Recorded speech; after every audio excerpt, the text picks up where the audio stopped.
Concentrated animal feeding operations, better known as CAFOs, follow regular animal feeding operation guidelines, as well as environmental regulations according to FARCOR in 2011. The argument is that the benefits from CAFOs do not cover the problems that they cause to the environment. However, research shows that the benefits double the cons. So, CAFOs contribute more than just large sums of milk at an efficient rate. They also provide jobs, they provide healthier livestock environments, and an awareness of the land and its needs. According to Carrie Hebron, CAFOs have lots of positive benefits. However, in order to achieve these, they need proper management and maintenance. The location of CAFOs are very big factors to the maintenance and the caretaking of the facilities. Suitable land is a necessity, as well as a welcoming community. If the community is not welcome, the CAFO, it will not succeed, and most likely it won't even be able to be built, as it will be passed or turned down as a law. The employment that CAFOs bring to communities decreases the unemployment rate, which helps improve the economic status in the city and the community. So overall, it brings jobs to the city, which is good. CAFOs are popular due to their favorable economics as compared to traditional farms. As stated before, they bring in employment, and the local materials that will be used to fund the dairies, so that way the increased tax expenditures will go towards the community. And this is kind of like a domino effect, and then therefore the school and the other groundworks in the community will benefit from the dairy. CAFOs also have benefits to cows themselves. CAFOs are specialized to the animal that they're tending to, so the attention is focused strictly on their needs and their health, rather than a bunch of animals and like animal feeding operations where they have chickens and cows and pigs and a bunch of different animals. Instead, they're just focused on one. For example, cows naturally, cows in AFOs are spread out and they're not restricted in small areas, whereas in CAFOs they're put together and they're close, and they find safety in numbers, which is why it's good that they're close.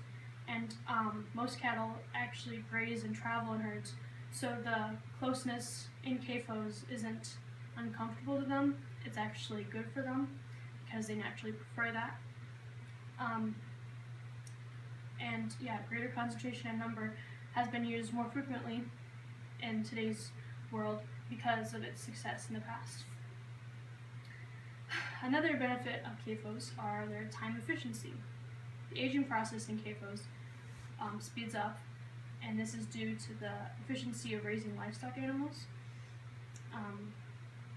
The amount of milk and reproduction levels increase in CAFOs due to the rush and the need for those animals to be used on the farms. Altogether, this provides a larger profit, and this initiates a desire and incentive to increase farm sizes across the nation. Since 1960, milk production has doubled, whereas meat production has tripled due to this time efficiency. Along with the time efficiency and the rush for reproduction and milk, the food that goes into the cows has a good outcome, and it's CAFOs use grains instead of grass, like AFOs, because grass-fed cows produce more greenhouse gas, and this would increase fermentation in the cow, as well as the grass pastures that AFOs use and provide for their cows would provide a carbon sink, which is not good for the environment. Grain finished beef has 38% less methane than grass-fed finished beef, which is better for the environment as well. CAFOs don't take up space for animal playgrounds like AFOs, which cause a great loss of soil carbon, which is bad. Indoor animals need 15% less protein than AFO animals, which are outdoors, and CAFOs, this way, they have shelter houses for their animals, which then they need 15% less protein, which is good. Now onto the environment. Local, state, and federal authorities all regulate CAFOs, so this argument that they just can do whatever they want is just completely false. As of 2008, 44 states have permitting authorities over CAFOs. CAFOs, in fact, have laws that are acted upon them. One of them is the Clean Water Act, which prohibits discharges of pollutants from point sources into U.S. waters without permits, as well as the National Pollutant Discharge Elimination System, which limits the amount and type of pollutant that can be released. So there are a lot of restrictions on how these pollutants go into the environment, and it's very safe and regulated. Manure, which is what the pollutant that they're talking about, can also be used as a fertilizer to the soil at the CAFOs, which would be a good way to make up for the waste that that it would go naturally into the environment. Instead, it's going to help and go back to the CAFO, which is good. CAFOs also have the right to farm laws, which cover responsibly run farms and CAFOs from angry communities after already having been there for a while.